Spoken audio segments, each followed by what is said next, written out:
Good day everyone, Loki here once again with another first look, or some kind of video that was attempted to be a first look, but I guess kind of turned itself around into whatever this video is. I'm going to be talking about Population Zero, a game that is coming out later on tonight as of me recording this, and is out by the time that I'm releasing this video. It is a survival, as they advertise, MMO that has been developed by Nplex Games. It's their first game, it's their first project. They've been working on this since 2017. They announced this game back in 2018, and it has now finally come out. There's a lot of confusion around this game about like what type of game it is, because they did advertise themselves as an MMO for a long time. In the end, now it kind of turns out that it's way more of just a survival game. You are playing on servers with 200 players and all that kind of stuff. I'll get into that. Also, fair disclaimer, I did get a key for free. I did get this game for free from the developers. So, I mean, I don't think this is the case. My opinion may be influenced by the fact that I got a key for free. Although, considering I think I'm going to be tearing quite a bit into this game right now, I don't think anyone should be worried about that, I suppose. I mean, I don't think you should ever be worried about that, but they're definitely not winning me over by giving me a game key, even when the game is great or bad or whatever. It's not really going to change my opinion.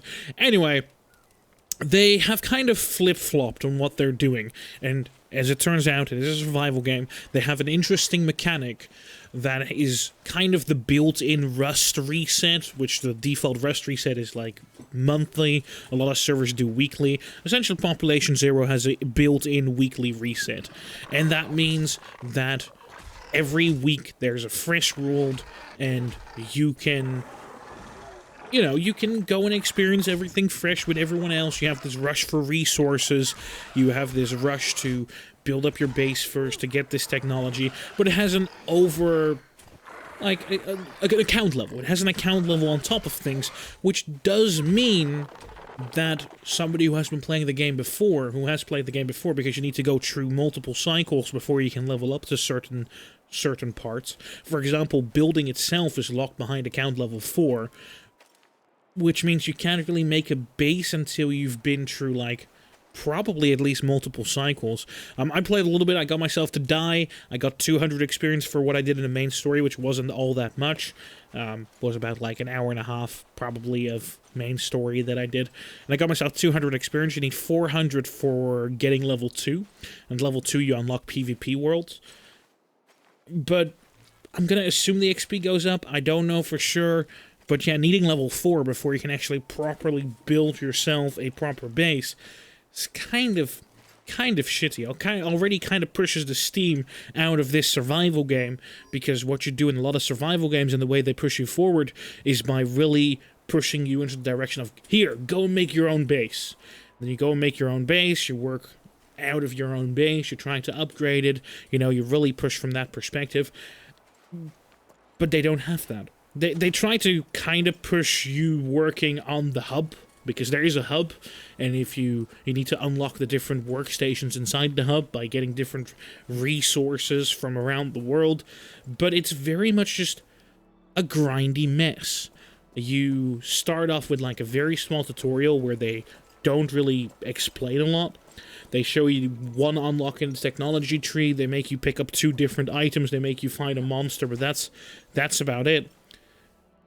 And then they push you out into this world, and they say, go over to the hub world, 1,000 meters over that way. And so you run over to the hub world, and you arrive in the hub world, you talk to 2 people. They're like, go over and get me items. But that very first quest, the very first item quest, which requires you to inspect void remnants, requires you to pick up 10 void remnant bodies that are laying around, and there's a couple of spots around the world where those void remnant bodies are laying when you have the quest.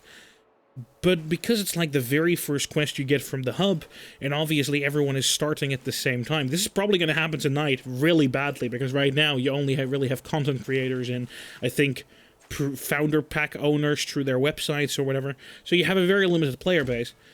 But, like, let's say that you have a full entire server of 200 players that all need that quest item. You now have 200 players that need to go over to those Void Remnant bodies, pick up those Void Remnant bodies, which have your typical, you know, your typical respawn timer of like 5 minutes. And you need 10 of them, so it's not just a case of like having to pick up one Void Remnant body. No, you need to pick up 10 of them.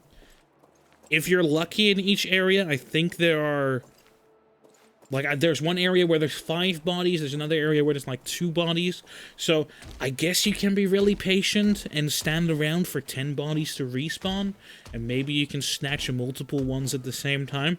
But it's still a very messy quest. Like, it's probably a quest that works great if you're like small skill testing the game. But as soon as you push it out to the masses and you have 200 people running around the same world, then one of those quests instantly breaks the flow of everything. So then you look around, or at least I did. I look around, what can I do? I guess nothing. You know, because there's nothing to really work towards. The only thing that you really get to work towards is you can try to upgrade the armor, you know, once you unlock things in the technology tree. Every single time you find a new monster or you pick up a new flower, or you find a new type of rock or whatever you can mine, you do get points, and you can put those into your technology tree, and they kind of string you along that way. But the only thing you then really get to work on is either new equipment, so either a new sword or a new spear or gear, and you very quickly build that up. And pretty much nothing really has durability unless you die, and if you die, you might drop whatever you had. You drop all your materials. I think for the starting, like the early gear, you have like an 80% chance to keep whatever gear you have.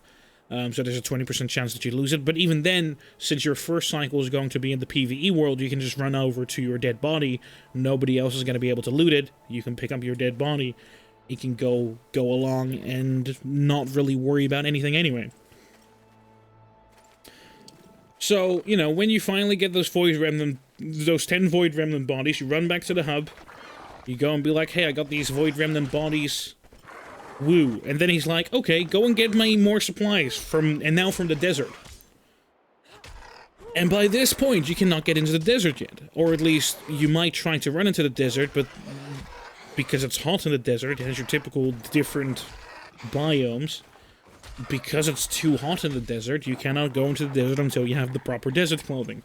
I made the full entire set of desert clothing, and for some reason I still did not have enough heat resistance to be able to walk into the desert. So maybe I need to get to the second tier of armor, which requires me to find more different sort, like flora, fauna, so that I can get more points for my technology tree, so that I can hopefully push my technology tree along so I can get the next set of armor. But it creates this very, very MMO-like, which is how they advertise themselves. It creates this very MMO grindiness, but not like late game. This is like an hour into the game. So the game really wants you to just go into this weird grind instantly, where you don't even know completely what you're doing. The game, for example, in what I experienced, the game never explained to me where rocks are. So you might say, well, but haven't you seen those large boulders around? They say left click to attack. So you run up to one of those large boulders, you click left, you use your left click, and nothing happens. Absolutely nothing happens, even though it still says left to attack or whatever. What turns out is that you need a pickaxe. So you go and look over, how do I make a pickaxe? Well, you need, for a pickaxe, you also need stone. So there should still be a separate way for you to find stone. And sometimes there's like an extra rock laying around, and you can pick up 1 rock or 2 rocks maybe.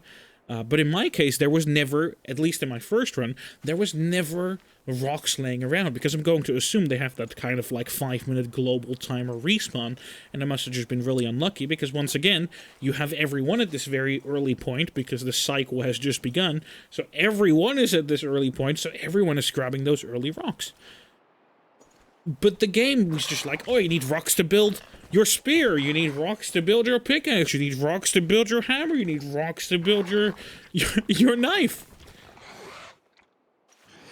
It seems like a very poorly thought out game, and I don't know if it really knows what it wants. Maybe it does. Maybe late game, you know, maybe once you actually have pushed through all this, once you're able to make your base, once you're able to do PvP, I think at level 7 account level you can do like an Iron Man mode where you have like PvP hardcore, where if you die in that world, that's it, so everyone just gets one life. You know, so there could be a really interesting game there, but to get there you have to grind your ass off. And I don't know how many people are going to do that. I would argue that there's probably not going to be a whole lot of people that are going to do that. I feel really weird about this game. And I think the best way that I can put it is somehow I personally can enjoy Fallout 76, but people call Fallout 76 this barren wasteland where there's nothing to do. That is what this game is to me. That is what this game is to me. You know, this is like this weird, open wasteland where there's nothing to do. It looks pretty decent, and somehow the performance is pretty alright when it doesn't crash, which sadly when you die it seems to most often crash, which is very inconvenient because you would say, if you die, you probably would prefer to, you know, be able to get back to your body as soon as possible, especially if you were to be playing PvP worlds or whatever. But outside of that, the game runs fluid, you know, so... But yeah, it's like a wasteland, and it doesn't really push you into any direction, and there's nothing in the world happening other than having predators walking around. It just doesn't feel good. And I just don't know where to go from there. I just absolutely don't know where to go from there.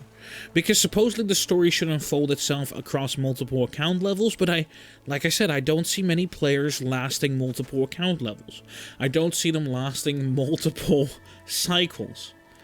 The developer says, if you look at their forums, the developer is like, to a player that's like, hey, I only have 4 hours in the weekend, so is this a game that I can enjoy? And the developer's like, oh yeah, you can go and successfully complete a cycle in only 4 hours if you want to.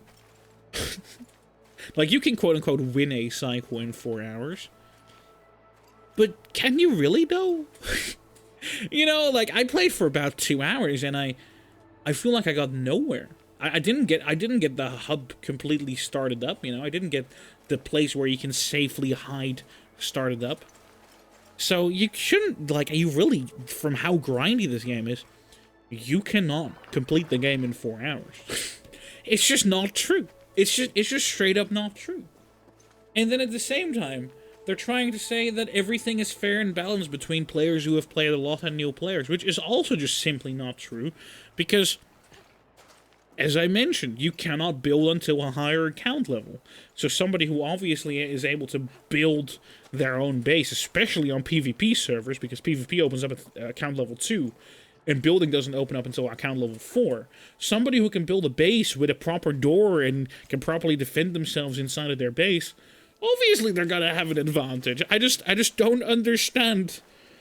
I don't understand these developers and their discombobulated disconnection with reality of how the game would function. So, oh well. I think, in short, the best way that I can first look / you know, early review this game is by saying that the game has a good-looking world, in my opinion. It runs pretty well unless it crashes when you die. But outside of that, it's the most empty survival game where base building is locked behind playing the game for at least a week, you know? And even then, if you haven't played enough, you don't get the account experience that you need to get to level 4. It seems like it's set up to where you probably won't get level 4 within the first cycle. So, it's It's just a weird flat plane of emptiness and weird setup where I feel like the developer has lost what they tried to achieve. And I think they try to work in the MMO-ness with the grind, and they're trying to work in the survival with the 7-day reset, and it just hasn't fully worked out. I'm gonna leave it at that. I'm gonna leave it at that. For now, I would definitely not recommend this game. I would say watch out for some gameplay out there on the internet, and yeah, just hold off. Hold off at the moment, for now. And, yeah. Just look at the game in the future. Maybe it will be updated. Maybe they will come to their senses and make building something that you don't need to get multiple cycles done for. And maybe then it will actually be a good game. Currently, it's not so much. Anyway, guys, thank you very much for watching. Have a very wonderful rest of your day. And I hope to see you guys in the next one.